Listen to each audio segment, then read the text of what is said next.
InterGen's Breakfast Club, first one that's hybrid ever. Show of hands, who's here? Who's new to Breakfast Club?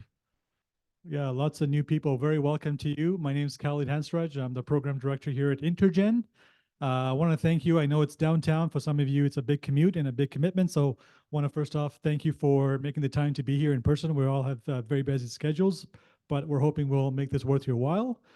Before we get started, just a quick housekeeping. Bathrooms are just in the hallway to your left or right, one of the two. I'm sure you'll find them. And Yeah, I just want to give a shout out to CRIN, our partners, Clean Resources Innovation Network. They've been a huge supporter and partner to making this happen. So thank you very much to all of them. And then I want to introduce the team. Sandy, our CEO, is right there in the corner. And Tony, our marketing lead, also in the corner. Dagan's also in the corner. Emily, you met outside in the hallway. Am I missing anybody? Jody is somewhere here right in the front. So welcome again. We're going to get started very soon. But before we do, I'd like to introduce Greg Kwong, who's the almost vice chair or vice chair of CBRE, to say a few words. And Greg's been a great partner to InterGen and supporting our Breakfast Club. So welcome, Greg.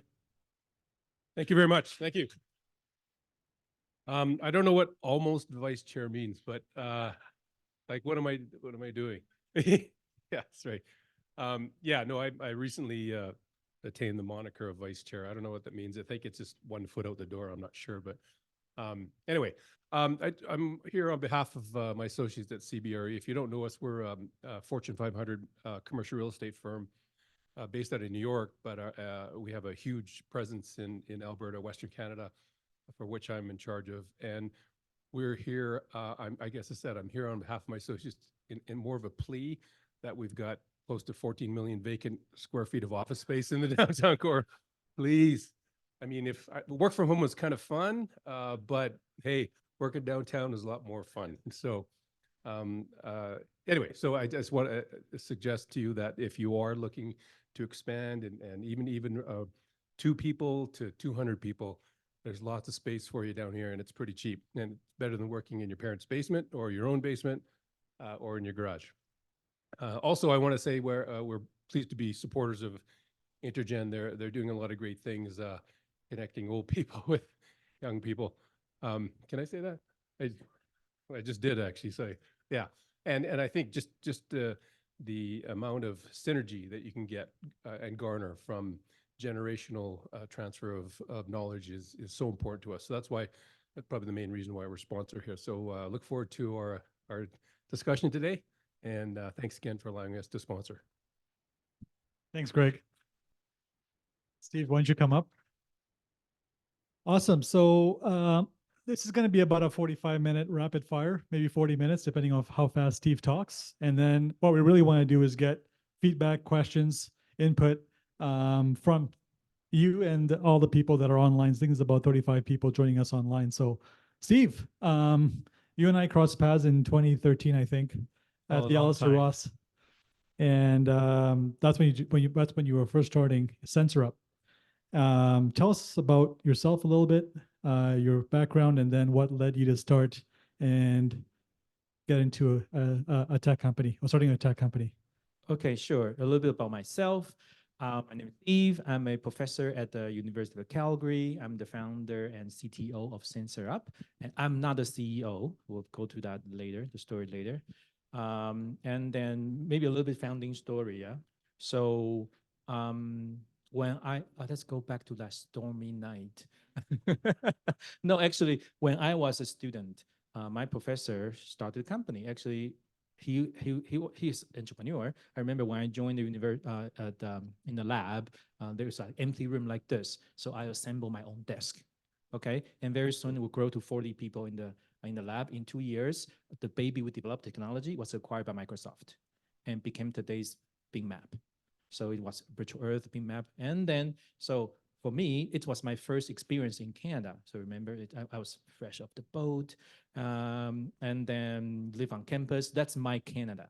So I was like, that's what professors do. They start companies, sell to big company, and have a global impact. And I decided not to join Microsoft. I want to finish my degree, and then became professor, and then decided to do that. And I learned that, That's not what professors do. But I think the story here is, I think your environment you grew up really kind of shape you, right? Because it's still, I was like, oh, that's what we should do as a professor. And so my company is to commercialize my research, where I started as a master's student. Actually, it's called SensorUp. So the idea is, it's like sci-fi movies. Huh? Imagine you can connect all the sensors in the world and to create new applications and how to make it happen. Actually, that's my first weekend when I arrived in Canada. My professor called me to the office the weekend and then told me that we are writing a proposal called SensorWeb. I was like, what is that? He said, it's a proposal. I don't know. Go. And then come back on Monday. I was like, grad students should work during weekends. I have students here. Just remember that. No, I'm joking. So I came back with the proposals. I watched did some literature review, right? Watched some movies, right? Enemy of States, Minority Reports. So I wrote down, right? It's about how to connect different sensing system into one, so we can do some innovative applications. It's not about communications. It's about how data coming together and to do that. And then we wrote that proposal. It became my research and master's PhD topic and as a professor. And then, but I'm just like, I want to make it happen by myself. So I started SensorUp. And then I didn't know what did that put me and my family into. That's the other story. Okay. And what is SensorUp? What? Oh, Like 2 sentences. SensorUp is a software platform for methane emissions reduction. We do that by connecting multiple sensors from satellites all the way to the ground, so that we can have one coherent single pane of glass. So for us to for the oil and gas company to do that, find the leak early, fix it early, and do good quantification and So- save the world. Yeah, that's great. So was this your idea or is this your professor's idea? Like, how did it all come together? Okay, great question. It's a journey of finding the need in the market. Because as a professor, that's a very good point. As a professor, start a company, right? Well, like, what market need, right? I'm a visionary. I create a technology. You shall use it, or you are dumb, right? Why? It's obvious. Every problem can use multi-sensor to solve it, right? It's just like an AI professor will tell you every problem use AI, right? And other professor tell you every problem is this, can solve that with this. So I started a company as a platform company, technology company, and it's a journey of find what the market need. And actually, in a way, it make me a better professor, actually, because I understand the problem better. So we start from a technology, and the first part of this company, I mean, first early stage of the company, right? So 13 to 18, 2018, we're like a high-end R&D lab. So our customers were like NASA, Department of Homeland Security. Our first customer was Lockheed Martin. Yeah. So that's interesting. Sorry, I'm going to share. You were saying my answer are too long, right? So actually, my first customer was Lockheed Martin. They approached us one day and said, "Oh, can we have a meeting with you?" I'm like, "Great." And they said, "Oh, we heard NATO is looking into the standard you wrote. I wrote some international standard, and then the NATO is looking at the standard you wrote, and they want to use that standard. And can you do a proof of concept for us?" Right? We're like, "Sure." And oh, by the way, we want you to keep the IP so we can keep advance that. I was like, sure. And it's about, we don't have a lot of money, $300,000 US dollars. Sure. And I call my wife, he's like, doing business is easy. We keep our IP and we got the money and then we keep to do it by ourselves. It's a joke, right? It's not easy. But we were lucky at the time. But we just like keep repeating that. So it's high-end demonstration, right? It's like high-end R&D lab. We just keep doing demonstration, demonstrate what's possible, right? And then, but no product. I thought I had a product. No, I do not have a product. I didn't have a product. So 13 to 18 is really like that. We even invited to US Congress to do a demo, right? I was like, this is so cool, right? And then by 2018, we raised the first round and just changed. And the journey becomes, okay, you cannot be a math professor doing a company, right? And you need to find market. What's the user need, user empathy, what problem you are really solving. So we start from, radio technology and into what's the pain in the market. So if from there to oil and gas. And but in oil and gas, we're like, where do we shine? Of course, as a professor perspective, you shall use multi-sensor to solve every problem, right? So turnaround, safety, production, liquid hauling, blah, blah, blah. It doesn't work, of course, right? So I just proved I was dumb, right? And then one day, about 2 years ago, 3 years ago, it was like, we have to choose one and only one. What is that? So we bet the company on that. It's a tough decision. And we decide it's methane emissions reduction because you must use multiple sensors. There's urgency. It's good for the world as well. And then that's our direction right now. Steve, you just punched through like 6 questions so far, so that's good. You're moving fast. Sure. So you raised money without knowing exactly where your market will be. What was that process like? Your call it your pre-seed round, your first round of financing. You're still trying to figure out product market fit. How did you get investors to commit to an organization or a company that was still trying to figure out product market fit? And maybe they'll make it, maybe they won't. And selling into oil and gas, which is my follow-up question, very, very difficult. Many chains of command, very convoluted sales cycle and decision-making process. You married up sensors with a very early stage company with a very hard customer to sell into. How are you able to cross the chasm? Okay, so the first part of the question is fundraising, right? So I can share my story. And I can share if I do it again, what would I do differently? How about that? I think the story is quite interesting, and it's maybe not common. So how many of you heard Creative Destruction Lab? Thank you. So it's great. I love it. Okay. So we were in the first CDL cohort. And before CDL, we were in some other accelerators as well. So we're like fatigued by accelerators, right? And then, but we went to CDL. I remember the day of CDL interview, in the morning, I was in the zoo. I was like not very prepared. And I went to CDL interview. I was like, whoa, there are so many professors there. And then they are all practicing. And they asked me about financial number. I was like, I was in the zoo, right? I wasn't prepared at all. And then anyways, it just blew me away, the quality of the program. And we went there, like Shark's Tank, right? They eliminate the company every meeting, right? So I was like, I'm doomed, right? And I went there, talk about our technology, this and that. And they were like, what is that? And I remember they had a poll and said, who are interested in talking to the company?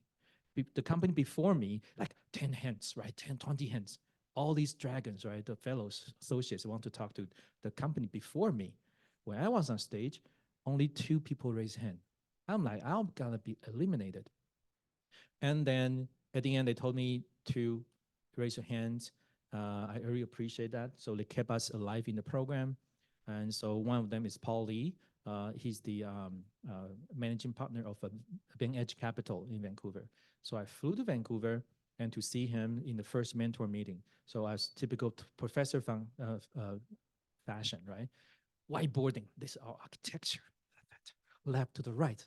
This is awesome, right? It's obvious. And after 15 minutes, he's like, right. And he said, Steve, I think you understand what you're doing. And then I checked up on you. I mean, it seems legit, right? And later on, I know he made some phone calls, just check.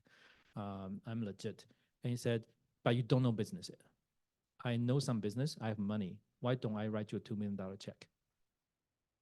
I didn't have a deck. I didn't have a business plan. I didn't have anything. And 15 minutes, guess what? I left that room. I called my wife. Guess, honey, raising money is easy. And then I really appreciate his, faith in us. Okay, and we start. I remember the first meeting together, and he said, "Let's strike. I mean, just strike out everything." And then he's like, "That's define our North Star." So he had the patience. So what I'm saying, the lesson here is, we raised the first round. We didn't have pre-seed. The first round was a VC-led round, so I was diluted. right? However, I got some benefit, which is I have enough funding to last for a while to find that product market fit. That's the benefit. Of course, the other side is I was diluted maybe more heavily, but however, it helped us to survive COVID. The first, when COVID hits, right? So I'm like, I really appreciate his, vision, right? To believe in this dumb professor. We had nothing in terms of business, right? It's a really R&D lab. And then, so that's our first round of financing. So if I do it again, I might follow the more traditional route to get some seed money and, hit the milestones, okay? So if there's any professor here or any professor watching, I would highly encourage you to start a company because professor, you do have some advantage here, right? When you say something, people tend to believe, right? Unless your student figure it out, nah, it's just full of this. So if I do again, I'll follow the typical route. So pre-seed, seed, and then just hit the milestones. And yeah, but again, second time founder, you start to know people, right? And people know your strength and your weakness, so it's easier. First time is I didn't know anything, right? And my professor didn't raise around. He was in a way lucky as well. Yeah, just like technology and needed by the big companies. Yeah. The second question I forgot. I forgot to. I was talking about crossing the chasm. So university prof, seed financing, early stage, no business plan, VC that believed in you. And then you chose the hardest market and the hardest customer arguably to sell into, which is big oil. Why did you choose? I mean, that's where the methane emissions are. But how did that go? Like, I would assume no sales team when you first started. You were knocking on doors, trying to sell your vision and your multi-sensor, thou shalt buy my technology. How was that first, call it 12 months? And then how did you guys get traction? I think there is one of my mentors, Sean Abbott, and he gave me a framework. There is a product market fit, and there is a founder product fit. Okay, so as a professor, we're like, we are somehow we have our technology already. So I need to find, so that's our product, right? To start. So the multi-sensor is the done deal. That's what I do, where I shine. And when I say I can do that, nobody question me, right? Duh, we have NATO using what we do, right? It sounds cool. And then why oil and gas is we do multi-sensor, sensor web coming together, right? Visibility prediction and operational execution using multi-sensors. And then the question becomes, which market they have problem big enough and they have to use multi-sensors as a solution. So our early market was really only security, defense, and then we dabble in agriculture, but I found money-wise they are not there yet, right? And all the vineyard has been SensorUp already. So I really want to do vineyards, right? Field trip, those type of thing. And so we're in Calgary as well, right? So there's a location advantage. I get to be close to a customer, potential customers, so I can interview them, this and that. And then it's big enough. And we found they do use multiple sensors, right? SCADA systems, right? So we decide oil and gas. And, we're looking to turn around, looking to liquid unloading. When we had a pilot with, Husky about liquid unloading, right? This and that. And then we learn along the way, it's we really need to find the strongest demand. And methane is a very, very strong demand. And we learned that, along the way. Of course, the typical entrepreneur's methodology, right? We need to have a hypothesis and to go out and find a customer to validate that and then try to validate pricing, validate technology, and grow along the way. Yeah. That's awesome. So Lockheed beat a path to your door. NATO beat a path to your door. How'd you get Husky? Because a lot of companies, when they're first starting out, and for the benefit of the entrepreneurs in the room, getting a company like Husky to trust that a brand new technology company can have an impact with them is a very difficult thing. How are you guys able to get Husky as a customer? I think for us, from our perspective, there's a lot of luck here. Is um, remember, I'm a professor. I don't really know how to sell. It's earlier stage in a company. So we happened to see a company, we found a company, and then we met in the conference, right? So start from there. And however, they are ready. I mean, it's an innovative, they have an innovation department, and they have a business unit happen to need that. And then they have funding set aside. So, it's just things, they have an innovative leader over there. And then honestly, so actually in that case, the first meeting to when we signed the contract, I think it's weeks. It's not 1 or 2 months, something like that. Wow. It's something set up for us already. It was a very good experience for us, right? However, I learned how I don't want to, just lie, right? Every company's like that. Just go there, they are ready, welcome, right? It's not the case at all. We found it's a luck for us. Yeah. And so also I want to, just to celebrate some successes, right? So some are early customers, right? So Husky, TC Energy, I think they are all innovative in that way. So the sales cycle was short, but in reality it's not, right? And even in the methane world right now, there's very strong demand. And then we still see companies that methane, what? It will be gone after election. I'm like, sure. Awesome. Let's go and let's talk about methane now. Tell us a little bit more about the landscape in terms of maybe emissions wise. You talked about demand. Obviously, it's regulated, so demand's following regulation. But give us a little bit of a sense of the market, who the players are, and where does SensorUp think they can create massive market ownership. And by the way, we haven't talked about this yet, but for those of you that don't know a lot about SensorUp, they're really an ERP for methane emissions. So they're really aggregating methane emissions data from multiple point sources and being the single window pane. Yeah, what do you say? Single pane of glass to really visualize and analyze your methane emissions as a producer or as an emitter. So that's really what SensorUp is doing in summary. But tell us a little bit more about the market.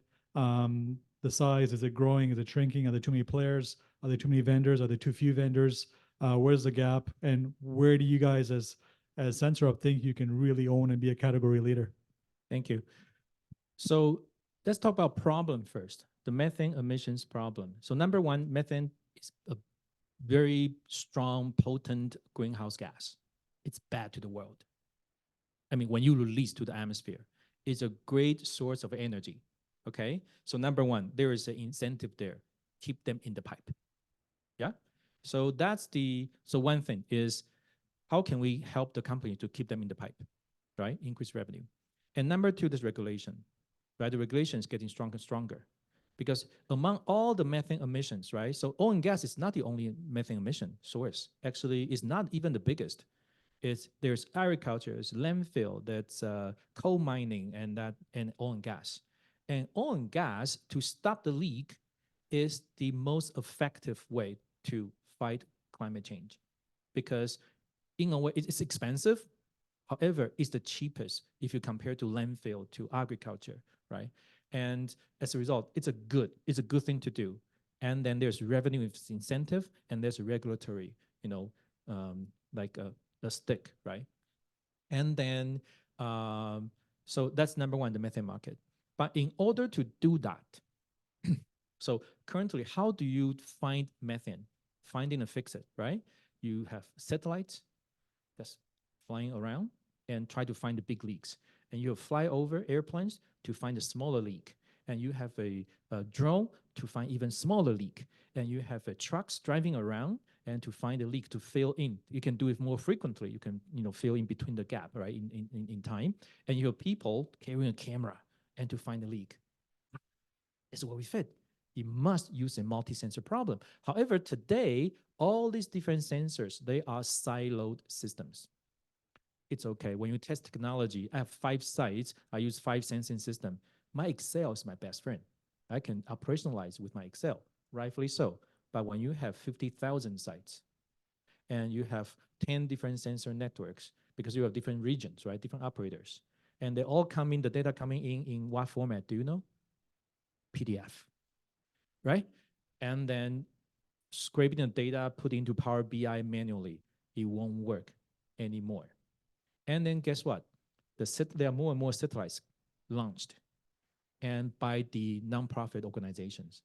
And then they are gonna take a picture, they found a leak, and then they're gonna send to the EPA. So their super emitter program, or send to Bloomberg. So transparency is coming. So it's a big problem. So the problem becomes, how can they, or our customers, really find it and fix it and operationalize, scale to all the sites. And we come here because when they have this kind of problem, the software shines, right? Hardwares are there, it's advancing, but they need a software to operationalize that. And we are that software. So we want to be the ERP. So get the data from multiple sensors, and we have some algorithms and follow the standards to do reporting, quantification, and then finally we can do 2 things: find it and fix it, help them to really operationalize that, and number 2 is a better reporting. And so that there's something called responsible gas. I don't know if you heard of it. So if they can reduce their methane intensity, there's a possibility they can sell their gas at a premium. So it's a win-win-win for everybody. So that's a methane market. And we choose a very thin layer. We want to be the enabler for these different players in the marketplace. So we are friends of every methane sensing company, right? And then because they cannot do this end to end. You must use multi-sensors, right? And so we believe it's a very good fit for us because that's where we are from. And actually, we can lead to business model later, but it's also, we love this kind of business model. So if there is a vendor, like they think there will be only one sensor in the, in the future, only one sensing system left. It's my sensor. I'll do it end to end. If that happens, we're doomed, right? But I think it's not going to happen in this space because it's a multi-resolution, model problem. Very good. So just the key distinction here is you come from a multi-sensor background and spatial background, but you recognize that the market doesn't need another sensor. The market needs a software provider that can aggregate sensor data, analyze it, feed it back to operations leadership to make the right decision around their climate responsibility, their methane emissions, and overall regulatory compliance. Yes, but except one part is we believe the market is not like they don't need one more sensor. We believe is they need more sensor. They need a better sensor because they shine differently. And they need a software, so you don't need to worry about there's one more sensor. It's done, right? So we are like the connector, or the plumbing, right? Just for our customers, don't need to worry about new sensors. Whenever there's a new sensor, we connect to them, no problem, yeah? And there's a new standard, OGMP, United Nations OGMP standard, there's MIQ, there is a, Veritas. We software people implement it. You don't need to worry about it. You worry about how to do it more affordably, more quickly, so increase your revenue, keep them in the pipe, and also you don't need to worry about regulation, and you can sell your gas at a premium price. And we enable that. But that's typical software do. We are the enablement tool, right? Awesome. Thank you. Let's talk about business model. Like, how do you make money? How did you start making money after you recognize that you want to be an ERP, or maybe leading up to that, like post NATO, post Lockheed Martin? And is that different now, or is it the same in terms of the revenue model, the business model? Okay. So I share some stupid things I did, right? Okay. And then I was like, at the beginning, it's really about projects, right? It's a more consulting, high-end R&D.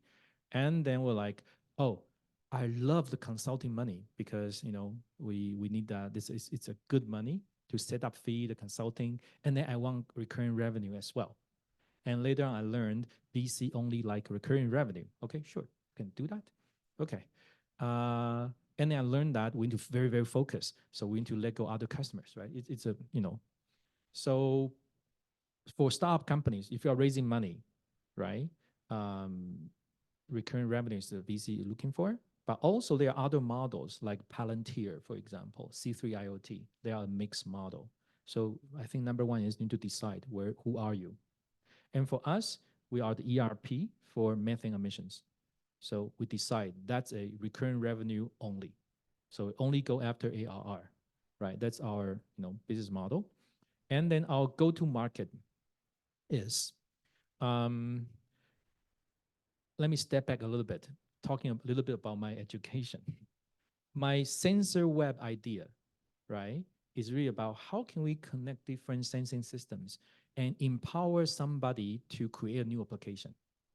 Yeah, it's a very, network effect, innovation assembly kind of thing. And I teach that at the University of Calgary since day one, right? My first course, I teach that, right? How to create this, right? So the best known model like this, the web. How do you connect different sources and have a new application, right? And then, I don't know if you heard something called power law. Because if you can make that happen, right, network effect, and then the value of that you create grow exponentially, right? So right now becomes, the question becomes, how do we make money? If we can enable that, how can we make money out of it, right? So I found a fancy CEO. I love him, great, right? And he's very experienced in this, how to create that network effect. And happen, our technology, that's what we're created for. We create this to enable connecting different sensors, right? So what I'm trying to say here is, number one is, don't hear about, network effect and go back and you said, I want to create network effect. No, you need to start to be aligned. Okay, so number one. And number two is, this is how our go-to-market. We want to be the industry standard software for methane emission reduction. So we connect every data source. So every sensing systems out there. And actually we are doing that. We did that. Okay, we connect to SCADA system, we connect to SAP, we connect to work order system, we connect to the service providers, the field form system, and so on and so forth, so that they can create applications. They can optimize their operation by connecting these different sensing systems. Okay, and then so we have three-legged stool. I'll go to market. So first one is we connect to the different sensing systems. And then, by the way, they all have their own dashboard. So actually the industry has a problem. It's like, I have too many dashboards on top of my PDFs. And then like, no, you don't win by having a new dashboard. Man, you win by making the best sensing system, most accurate ones, right? So why don't we give you the software and we become your dashboard or your operating system for the sensing systems, right? So that's our first one. So we partner, we partner with them and then join together, sell to oil and gas company. And number two, the second leg is we direct go to oil and gas company is, you know what? We want to be your ERP for methane emissions, right? So that's a direct sell. But number three is other stakeholders. In methane emission world, there are other like nonprofit, regulatory bodies, and some standard organizations. And we also sell to them, or we even give it to them for free, because you are an important player and you need a software like this. Do not do another one. Will help you. And by doing this, we remove the friction for data to flow, for the AI to flow. And we are this thin layer of ERPs. And that's our go-to-market. Awesome. Very good. So not a lot of direct sales, mostly selling through SAP and people that already have a big footprint in big oil and gas. SAP or service company, right? The oil and gas consulting companies or the sensor company. It's like BCG is our partner, go to market for the super majors, for example. Yeah, it's mainly indirect. Our direct effort is we are going after super majors. Okay. Before we get into the rest of the questions, you said BCG. What's BCG and how did a small Calgary tech company run by a prof or was run by a prof get in with BCG, a big global behemoth consulting company? And why did they even consider you in the first place when they've got so many other things to consider? Okay, I'm going to say something good for one of my investors. So one of our investors, OGCI, so Oil and Gas Climate Initiative, and their LPs are the super majors, and the super major like Exxon, Chevron, Oxy, right, Aramco, Eni, Repsol. So they have this problem. They want to invest the company to solve that problem. Okay, and they hire BCG, right? They only use the most expensive one. They hire BCG and to write the specification. They interview these big companies and write specification about what's that ERP for methane look like. And they literally talk to everybody in the market. So if your website has methane emissions on your website, I think they talk to you already, right? And they talk to everybody and they choose a company to invest. And they chose us. So BCG was involved in this interviewing process. So before we, in the due diligence, right, they flew 6 BCG consultants, suits, this and that. And then we were in the Edison building. I was so cheap. I borrowed my investors, Blue Sky Equities meeting room. And then just like, and they have free food as well, right? That's great. And they came, like grill us for almost 2 days, like a PhD defense for 2 days. Right? They came in and said, okay, tell me about your architecture. Leave for an hour, right? And like, and come back with new questions. And then so interview, they knew us inside out, right? And at the end, they recommend, okay, SensorUp is legit, right? And then, yeah. And Okay. then they invest in Yeah. us. That's interesting story in terms of how an investor led you to BCG, or BCG led you to an investor. Which one was it? Investors use BCG to validate us. And then at the end, we come together and we found it's a win-win for everybody. Cool. Very good. So you did the Vantage Capital financing that gave you some runway for about 2 years, you said, or something like that. And then talk to us about your follow-on financing. Where did you find the financiers? What was that experience like, including working with InterGen Capital? I think you worked with Marty Reed at InterGen Capital at the time. Yeah. So again, I think the first investor is very, very important. So VanEdge. And then I remember when I just, at the time I haven't closed VanEdge round, okay, the seed round. And VanEdge told me, go see Marty Reed and tell him you are raising a round. I'm like, I haven't closed this round. But I'm a soldier. So I went there and I show what's going on. And guess what? We raised next round from Marty. And then Marty, we have some relationship already through CTL and then in Poly. And then they said, okay, for this round, what kind of investors we need. Okay, so they brought in InterGen. It's like InterGen's network in Calgary will be really helpful for us. And then some mentorship here is great. Networking is great, right? I'm a soldier. And then I started, okay, talk to Sandy, talk to you guys. And I was like, this is great. And then so our second round, we have InterGen, on our cap table. Yeah, so I believe actually fundraising is really a journey. And you start very early. It's a relationship coming together. And then fortunately, my investors are all good and nice people. And it's very, very important actually, because during COVID, and for example, 2 years ago, we were restructuring the company, and my investors are very, very supportive. Very good. Good to hear that. So you raised VanEdge money and soon after raised from InterGen Capital, from Evoke and OGCI. So there was barely any time in between. How did that work from a valuation perspective? You probably didn't have much of a value inflection between closing VanEdge and commencing your next round. How are you able to manage going from X valuation, not a heck of a lot of value inflection because there was no time to inflect value in the business, and raising a second round at hopefully a better valuation? Of course, better valuation. Look at technology. Yeah, how can you do that? I mean, rationally, how can you do that? I just want to get the Oh, audience Okay. learning about that? I think the right valuation is very important.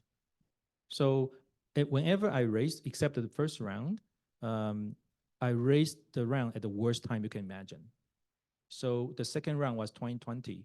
It's right after COVID, the world shut down. I remember actually, and the valuation went like that. Yeah, and I have good investors, and we start talking earlier so that we look at it long term. So I won't take advantage of this. Yeah, so valuation was fair, okay, but not crazy. And in 2021, 2022, there was some crazy valuation out there, and it's hurting them right now. And guess what? We raised close to the previous round, 2023, 2023, yeah, 2023. If you were raising in 2023, it's the worst year ever until you see 2024. And so again, it's we found a good investor, and the time was good. The problem is big enough, so I think we have a fair valuation as well. And yeah, so I think valuation is an art, right? It takes some experience, and we are all up rounds and fair valuation. So Paul is happy. Very good. Let's talk about the transition between yourself as the original founding CEO to Terry Cunningham, who's the new CEO. And oh, sorry, I think you had Jeff in between. And Jeff was a VC at Vantage. Yeah. Okay, so you had one of your VCs take over the CEO role. No. Okay, and then you had Terry. Anyways, tell us about the transition from you recognizing when to hand over the reins to somebody else, and when Jeff had to hand over to Terry. What were the signals that there has to be transition? Okay, I think it's a philosophy question, thesis. Who is the best CEO to maximize the potential of this company? And what's my role? I might be that person, I might not be, but my decision is always about what's best for the company. So find a CEO the company deserves, and it may not be me. Yeah, and in certain period of time, it might be me. Yeah, and so I always, and the CTO mentors really give me a lot of advice. Yeah, and they're all different. But I chose to listen to like Lori Wallace, Lindsay. They all tell me you want to be the Mr. Smart, okay? And then don't be a CEO. It's the worst job ever, right? You get to yell at the CEO rather than people yell at you, right? I'm like, that sounds good. No, actually, it's really the best person for the company. So I was always very open for a CEO. And with Van Edge, the no part actually is a lot of people, they think it's Van Edge assign a CEO to me, but actually not. I stole talent from Paul Lee. So I was like, oh, Jeff. Anyways, so he joined, right? And then we went to like the meet the parent moment, right? We went to Paul Lee. He's like, Jeff want to join us, right? And Paul is like, what? You stole my people? Okay, great, it's fine. And then so this different transition, the company grows, right? So we need to grow, but at the end of the day, it's really like who is the best person to maximize the potential of this company at this time, right? So fortunately, we got Terry. It's amazing. I'm in love with him, right? He's the founder of Crystal Report. I don't know if you heard the company. So grow company to multi-billion-dollar, revenue multiple times. And enterprise software. He knew about geospatial. He knew about IoT. And he had IoT companies, had satellite company before. It's a great match. And it took me a year to lure him in, right? So, yeah. What was the bait that he needed to get into SensorUp? Because he's a big wig, big deal. Emerging Calgary company, probably nowhere near his radar. What was that? How did you cross the chasm? Not from a customer perspective now, but from finding the best talent that you could at the time to run the company. Yeah, I think the question becomes, we were looking for a CEO at the time, and we hired a firm to do that, right? And then very soon we realized actually it's not we interview them, it's they interview us, right? So how can we, become the company, and then so that's my strategy at the time. I was very honest. This is who we are. Okay, it was something great technology. So they're all wowed by actually every interview we have, they wow by our technology, right? And then I was just like, you know what? Imagine a story with this technology, with the methane emissions focus, with a potential investor, OGCI, looking to us. We are looking for a person. And what if you join? Imagine the great thing we can do. So that's how we position ourselves. And then Terry was intrigued, and then we start to imagine. So it took us a year, literally, almost weekly meetings before he joined the company. We just like, imagine, let's do the pro forma. Imagine, okay, he brought his own HR person to interview us. What's your company HR philosophy? So, they turned every stone, right? No stone unturned. And then, so when we are together, we already know how many kids we need to have, when we retire, where are we going to live, those kind of thing, right? And it's great. Awesome. Very good. InterGen's all about connecting, as Greg said, experienced people with emerging entrepreneurs. And a big part of that is surrounding yourself with the right people to get you to where you want to go. Who are the people you talked about, Sean Abbott, CDL? But beyond that, who are some of the people that were really instrumental in helping you navigate this crazy journey called going from seed to scale? Oh, too many, actually. What maybe was the most important thing you learned in that process of Mentor. Yeah. Find mentor. And then again, my bar, I told my students, right? The first class in my university class, right? I told students two things. Number one, find a mentor. And the bar of that mentor is find someone you do not deserve. That's my bar. So same thing with my CEO. Find someone I do not deserve. Okay. So if you think, oh yeah, it makes sense. It deserves. No, go higher, right? And then number two is time management. I tell my students, right? So I think mentorship is very important, and mentor need to be, you need to have this honest relationship. Okay, be very transparent, and then to be vulnerable. So the mentor can say whatever to you, and you grow from that. And then so every mentor meeting I with my mentors, right? I was like so defeated, right? And my wife said, "Huh, you just had your mentor meeting, right?" But I was like, so excited, but so defeated, right? It's something's wrong. Well, if you're an entrepreneur, something's wrong about you. Thanks, Steve. Interviewing you is a treat because you carry the conversation really well. What's on the horizon? We're going to get to Q&A very soon because we got 10 minutes to the hour. But what's the biggest learning or, sorry, not what's the biggest learning? What's on the horizon for SensorUp in the next 12 to 24 months? Like what are some really interesting tops of the mountains that you can see sitting here today that you go, our team needs to track towards that peak? I think we are very close to see SensorUp is the ERP for methane emissions and connect, realize my dream, connect different sensing systems. We are very, very close there. So you will start to see SensorUp, the software embedded in a lot of different places. We remove that friction of that data flow, okay? So it's very, very, we'll get there soon. And then we'll sign a couple of super majors. Hopefully we'll announce news soon. And then, so both from a ecosystem perspective and as well as the, customer perspective, I think we have a very good chance to win the war. But we are a platform company. Remember, the company started as a sensor web company, and we're already looking at our second vertical right now. So in 2 years, expect SensorUp moving to the other vertical to repeat what we're doing in methane. So we want to build a massive company here. That's awesome. Very good. So we have people online and probably some questions from the Zoom platform before we take questions in person. Any questions? No, nothing online? Okay. Any questions here from the crowd? We got one there. Sure, yeah. So there's actually a mic there if you like. Thank you very much. The start of your journey reminds me of where we're at right now. And the question I have for you, although you were looking for product market fit and you eventually landed on one, how do you balance where customers are trying to pull you towards versus the vision of, I see a little bit past you and I want to help get you there? So there's a bit of a balance act, if you get my question. Yeah. So the biggest thing you can commit as a startup is you have only one customer, and you literally become their custom software shop. So how to do that, to mitigate that?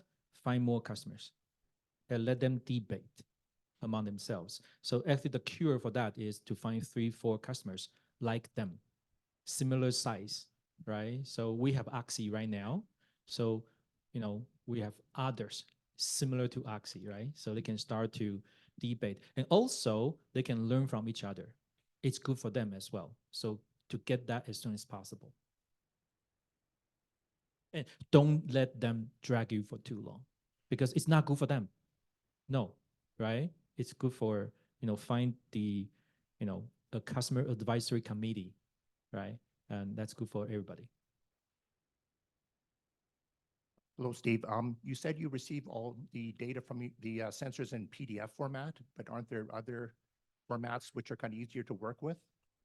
Okay, so there are a couple layers here. So some company, they send in the PDF because their customers want PDF, okay? And they are building their own, they're in the process of building their own platform. And we're like, no, you know what? Don't do that. We have a platform for you and the customers is already using. Why don't you use that to deliver your data? Yeah.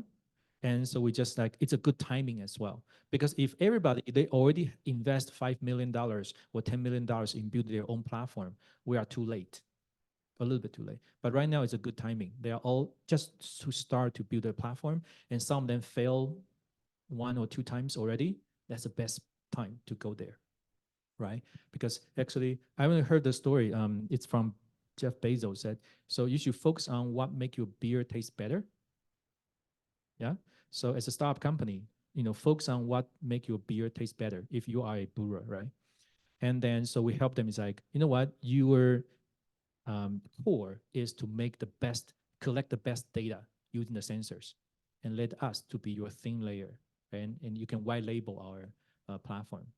That's what we do. So again, timing is very important. Hello, Steve. I had a question on where you mentioned about in making money, you drill down to one vertical, which is the ERP. What made you decide to choose that vertical? You might have had multiple verticals at that time. Was that the market sizing, or how did you finalize that ERP, methane ERP is the one I want to work on right now for 4 to 5 years? So we throw everything on the wall, right? Right. And then just using whatever matrix you can do and do some analysis, right? And do some modeling. But at the end of the day, there's a lot of factors, right? So we love our methane. We're in Calgary, so it's good, closer to potential customers. And somehow employee retention is very important for us as well. So methane, comeback global change, that's good as well. So it's not only about, the business direction, but also about what, when our employees, right, they wake up and then what they feel excited to do, right? So I told my employees, right, and they're software guys, right? Most of them, they're like, we write code, right? When they are invited to go to school, they said, what does your dad or mom do? I'm like, they spend time on GitHub. No, it's not a very good answer, but they fix the world by fixing a leak at a time. That sounds much better. Okay. Right. And I just have one following question. And what is your secret sauce to find or sign a contract with the super majors, which is kind of a difficult thing? What It's has very helped you? difficult. There's no secret sauce. It's sweat, blood, and tears, right? You just it's dinosaur hunting, right? Literally, it's you talk to IT, you talk to CFO office, you talk to the methane team, you talk to air quality team, you talk to operations engineer. There's no secret sauce. I think finding the pain is very important. So methane is a direction. I think we have the product market fit, the founder market product fit, so on and so forth. And then, so, as long as the direction is right, we have to believe in that, right? And then if we believe in that, it's just like one meeting after meeting, after meeting. And then we collect evidence. And we sign the first customer, the second customer, there's some evidence, right? And hopefully we can reduce the sales cycle. Yeah, but there's no secret sauce here. Oh, by the way, I love one methodology my Terry Cunningham has is before he joined, we write this document called We Gotta Believe. because there are so many assumptions in the company, right? So before he joined, he's like, let's start this document. We gotta believe. So in that case, it's like, we gotta believe SensorUp is the solution, or the technology like SensorUp is the solution the oil and gas company, they must have. We have to believe in that, right? Before evidence. But after you have several evidences, right, collect evidence, it's like, you can strike that. It's like, yeah, we validate that. Yeah. Any other questions? We have two questions Okay. from Zoom. So first one from Trish Joseph. She's saying, awesome conversation. Congratulations. How can we IBAs, InterGen business advisors, assist you and the team going forward? I think more coffee and tea conversations like this will be awesome, right? So, and then I think I need to reach out more to InterGen, so somebody can, just give me a hard time. I enjoy that. I just told you, right? I'm sick. I think InterGen can be very, very, critical to help give us advice there. Yeah. So I also highly encourage any entrepreneur just to talk to InterGen advisors, right, to find the mentors you do not deserve. All right. Next one from Moss Bay. If you were a hardware company, what sensors would you buy today? What is the best sensor have you used and said, I love this piece of tech? Number one, SensorUp is a software company. It's the bozo who named the company, put the sensor there. It's a software company. I'm the bozo, right? But it's sensor unified pipeline. So it's a software. So from our perspective, right, is we believe every sensing system has a place to shine. If you are making a sensor, you have to believe in that. Where do I shine? It's the cost, it's the performance, it's the spatial resolution, it's the temporal resolution, right? And for us is we bridge everybody. So for hardware maker perspective is, where do I shine? Yeah, I think that's very important. And from user perspective is, sometimes people think about, I would choose one methane sensing system and that's it. It fulfill all my requirements. No, you want to be future proof, right? You want to have, you want to enjoy every new sensor, cheaper, better.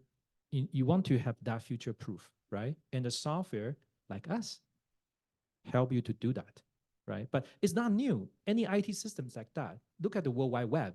AOL tried to create the web. Where's AOL right now? Right? They believe in end-to-end web system. But the real web today is innovation by assembly. You have different, system together, become a big system.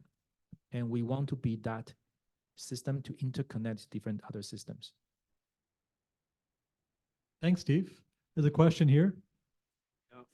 Oh, sorry. One here, and then we'll go to you. Thanks. Hi, my name is Anton. It is very interesting to listen and hear about this. I got a couple of questions.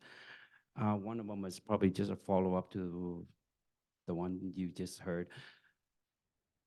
What is your biggest competitive advantage? And, how do you set yourself apart from other software company out there? Second one is your license. Are you licensing this software? Are you selling it? And then I guess the third thing is, the sensor, are you making your own sensor, or do you, buy other sensor and install it, or manufacture it? Thank you. So the third question, I can answer that first, is we are a software company. We want to be the cloud software for the sensor systems. So we don't buy, we empower them. And then the second question was the pricing model, right? So it's enterprise pricing, so it's licensing, so annual recurring licensing, yeah? And we negotiate with them, right? With different, packages, yeah? So that's a things we always refined. I forgot the first question. The first is competitive advantage. We are in the methane world, okay? And we didn't come from the methane world. We are already a multi-sensor platform company. So that's our competitive advantage in the methane world, because proven, we won a NATO award to do that.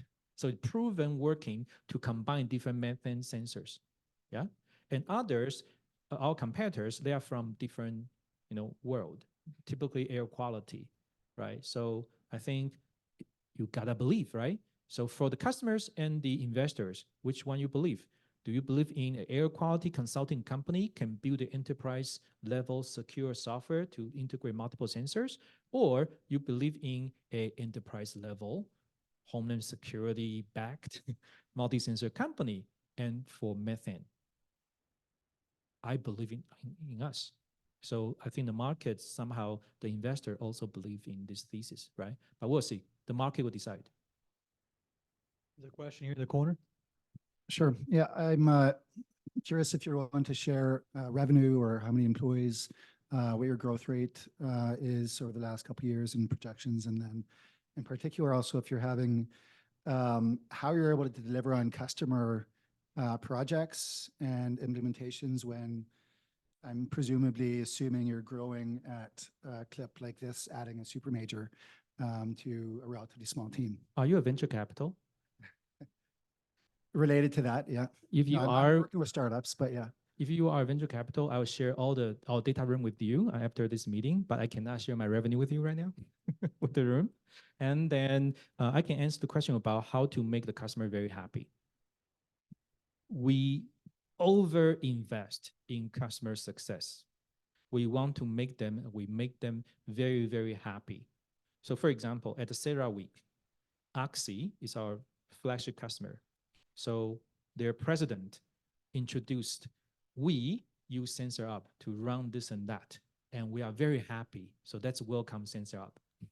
And then we're on stage, and their Oxy's person running the whole methane emission reduction, we just let him talk. This is amazing. I don't even know how do you operationalize this without SensorUp. So like, I'm gonna give bonus to my customer success people. So literally, we have people that carry the badge and of Oxy running, in the hall, and make them very happy. And we try to, just make sure they are using our software, and we overinvest. And that's our model. For every customers like them, we were gonna have 1, 2, 3 people running around. And the only way to do that is to raise venture capital money, because the first year revenue we cannot afford to do that, right? But we're after the recurring, right? So that's the key. And that's our methodology. And it's proven working now. But again, a very big investment. If we are still relying on our consulting revenue, try to bootstrap, it won't work. Again, thesis, what kind of company you want to build?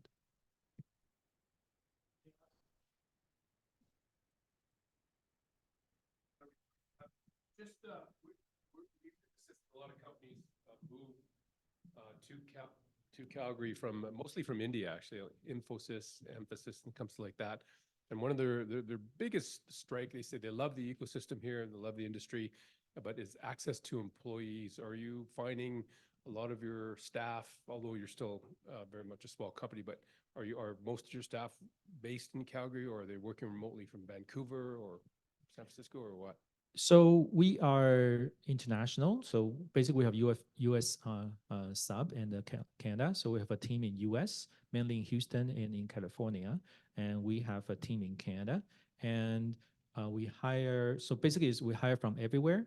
But my personal bias is I want to hire from Calgary, because I'm a professor here. I want to build the ecosystem. I found we have good talent here. And then I believe in this province. I want to build something here. So, and proven, I think we have very good developers here. So majority of people, actually more than half, they are from Calgary. And also I'm a professor, so there's advantage here. I just steal talent from school, right? Before you guys can tap into them. I made the offer like the day they graduate, right? Awesome. Thanks, Steve. Any more questions online? Thanks, Steve. That was a really amazing conversation. Thank you very much. And thanks for agreeing to be my guest. Thank you.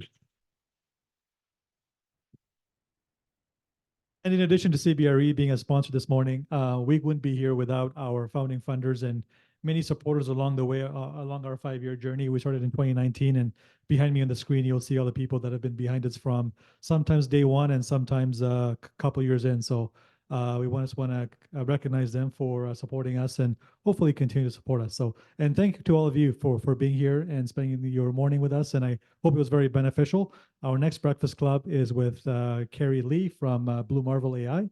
It's an AI company focused on oil and gas facilities. And we'll be here June the 20th at 9 a.m. Doors open at 8:30. So hope to see you all here in June. Thank you very much and have a good rest of your day.